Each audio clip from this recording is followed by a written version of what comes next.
શ્રી સ્વામિનારાયણ ભગવાનની જય. હરિભક્તો મિત્રો સર્વને જય સ્વામિનારાયણ. ભગવાન શ્રી સ્વામિનારાયણ જીવન ચરિત્ર ભાગ 20માં આજે આપણે ભગવાન સ્વામિનારાયણના 2 જીવનના પ્રસંગો જોવાના છીએ.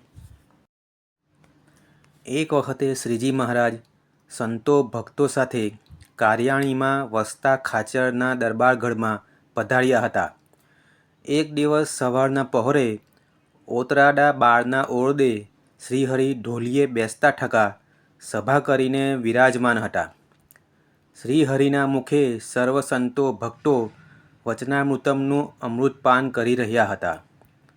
તે વખતે પ્રભુના પરમ ભક્ત એવા વીરદાસ પટેલનો સાથી પૂછવા આવ્યો કે અમે આજે સાંતી લઈને કયે ખેતર જઈએ?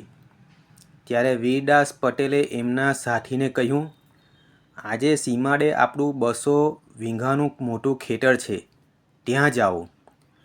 એમ કહી વીરદાસ પટેલે ફરીથી સાથીને પાછો બોલાવી ભલામણ કરી કે જુઓ, ખેતરમાં અમુક ઠેકાણે બૂડ ઠૂઠું છે, તેની બરાબર સુરત એટલે કે ધ્યાન રાખજો, નહીંતર રાપડીઓ ભાંગી જશે ને બળદને સાંટીએ આંચકા લાગશે તો કાંઢ આવી જશે.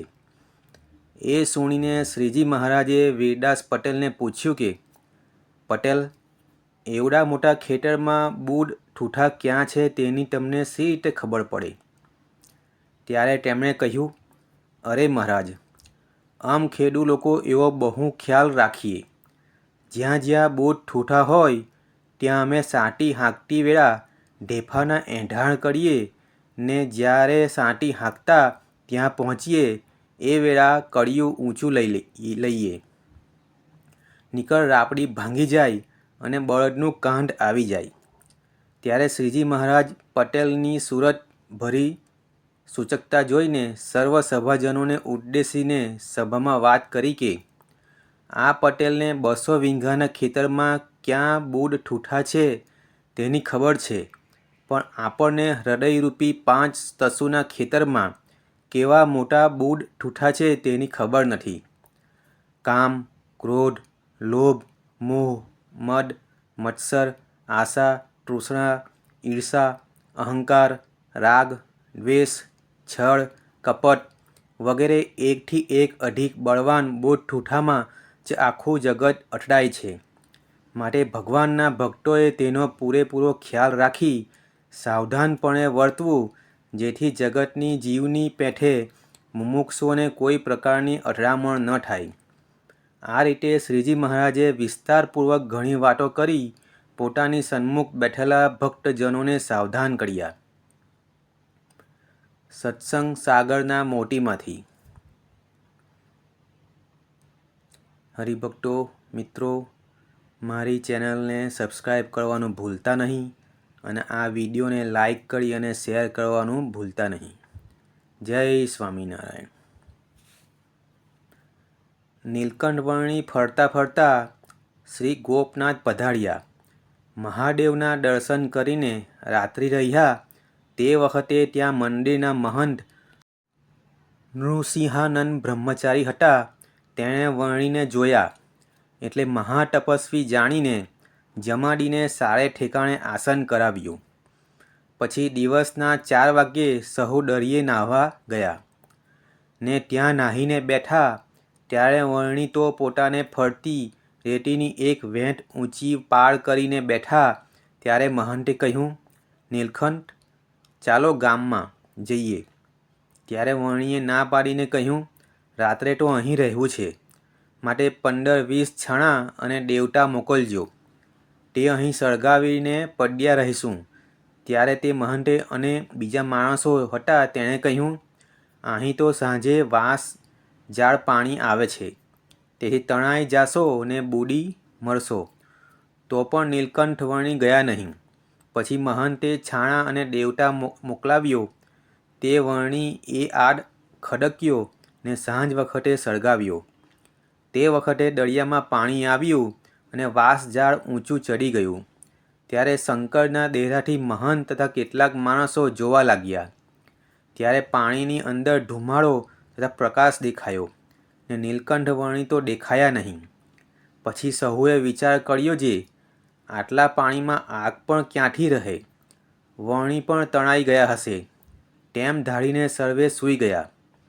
પછી સવારે ઉઠીને મહંત તથા બીજા માણસો સહુ ત્યાં જોવા ગયા તો વર્ણી જેમ પાળની અંદર બેઠા હતા તેમ ને તેમ બેઠા હતા ને પાળની રેતી સાવ કોરી હતી ને છાણાની રાખનો ઢગલો કોળો પડેલો હતો.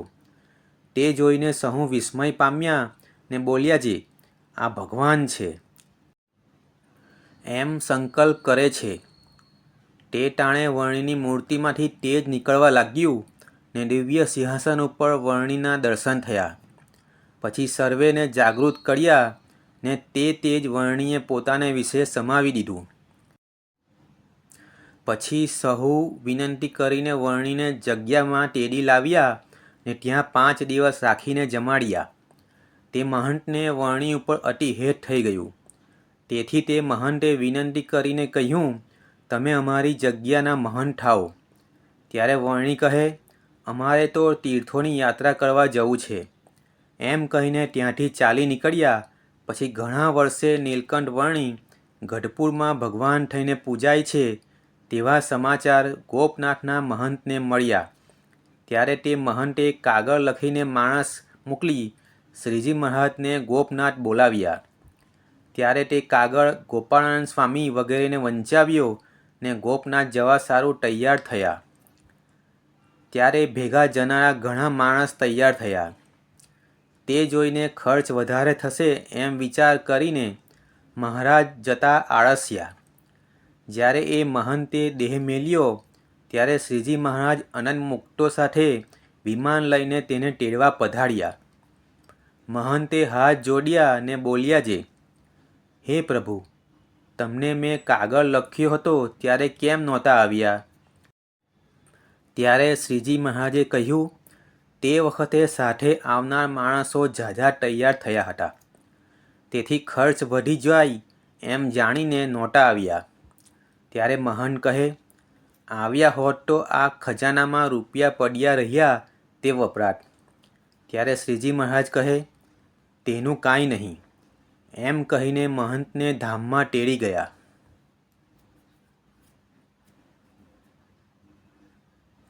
શ્રી હરિચરિત્ર ચિંતામણી ભાગ 1 વાત 77માંથી. શ્રી સ્વામિનારાયણ ભગવાનની જય. હરિભક્તો મિત્રો, મારી આ ચેનલને સબસ્ક્રાઈબ કરવાનું ભૂલતા નહીં, આ વિડીયોને લાઈક કરવાનું ભૂલતા નહીં, અને હા, ખાસ બીજા બધાને શેર કરજો જેથી તેમને પણ આ મહિમાનો યથાર્થ જ્ઞાન થાય. અને કંઈ તમારા સુઝાવ હોય તો કમેન્ટ કરજો. જય સ્વામિનારાયણ.